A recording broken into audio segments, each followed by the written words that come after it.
Marvel's New Mutants was the forgotten, underrated X-Men movie that was ironically canon and standalone at the same time. With shows like Inhumans, The Gifted, in tandem with Runaways and Cloak and Dagger, all X-Men movies and this fell into the realm of stuff that I found had more character development, supreme writing, and more emotion than the big box stuff that Marvel is focusing on and forcing us into. In this video, I want to go over potential news about Marvel's New Mutants that many fans would certainly wish were true. So let's jump into it. Firstly, if you don't know who I am, my name is AJ McMullen and I am a writer of the Aether Comics Universe novels.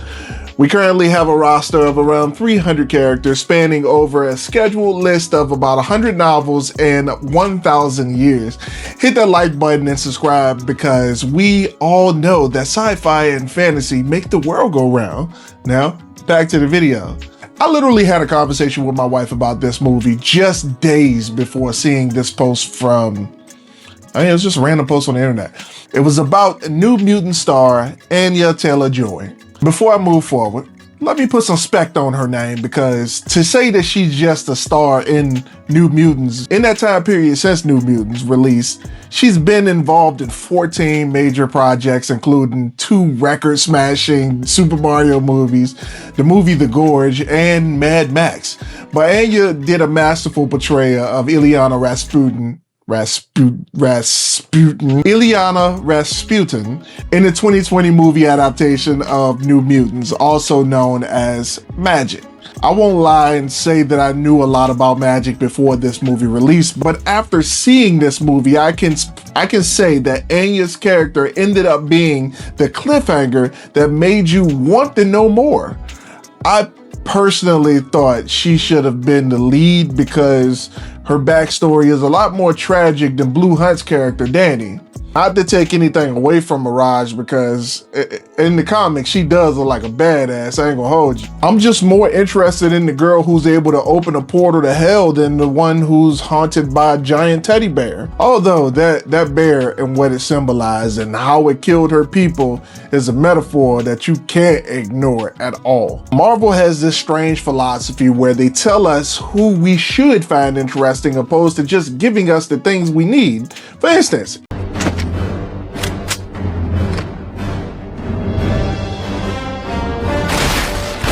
Americans want what Americans want, I guess. I swear I thought that all of these characters would be absorbed into a separate team of heroes outside of the Avengers, and I thought that Marvel was on the same page. They even had Miss Marvel go to Kate Bishop and tell her she was building a team. The only viable team she could have came up with is the New Avengers, but apparently Marvel thought they should do this instead. Meet the New Avengers. From what I can tell online, the New Mutants served as the final hurrah of Fox's reign over the mutant segment of Marvel, signifying their journey back under the umbrella of the MCU, aka Kevin Feige dominating. If you have a different take on the purpose and the message of this movie, let me know in the comments.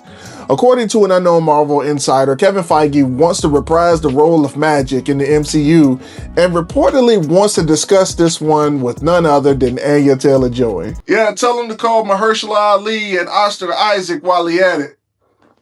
Huh? It's super interesting that it took this long to even consider this, but based on other things taking place in the MCU, it makes sense to build up to this.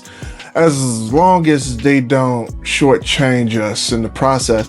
Of course, all of this is rumored to be taking place. There's no official word of this, so it may actually not be happening for real. But at this point, it makes less sense to ignore the fans' desire for this character. I am a sucker for interpersonal relationships in a universe like Marvel. Despite Avengers being in New York and never heard of Daredevil or Luke Cage and the stuff that Kingpin is doing, yeah, nobody has ever heard of that. You never see stuff like that in the Aether Universe. If you did a little bit of research on Magik, you'll know that she has 2 brothers. One, Illyana Rasputina, and the other, this guy.